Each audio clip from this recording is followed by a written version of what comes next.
Usikubali ukaendelea kupoteza hela zako kwenye beti. Sasa leo nipe sekunde 15 nikwambie makosa matatu yanayowafanya mnapoteza pesa kwenye beti. Kosa la kwanza, kubeti kwa hisia za timu unayoipenda. Hili ni kosa kubwa sana, kubeti kwa kufuata mapenzi ya timu au mapenzi ya moyo wako.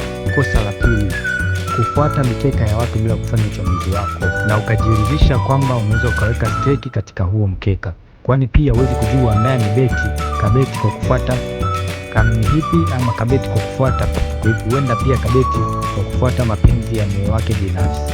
Pia kosa la tatu na la mwisho, kuweka pesa nyingi kwenye mechi moja ukitegemea bahati. Hiyo ni mbaya ndugu yangu. Huwezi kuinvesti pesa zote katika beti moja. Usirudie kufanya kosa hili hata siku moja. Beti kwa takwimu, chagua mechi chache zenye asilimia kubwa ya ushindi. Pia simamia pesa zako vizuri. Kama unataka mikeka ya bure, pia kila siku huwa na post katika grupu langu la WhatsApp. Sasa linki ipo kwenye bio.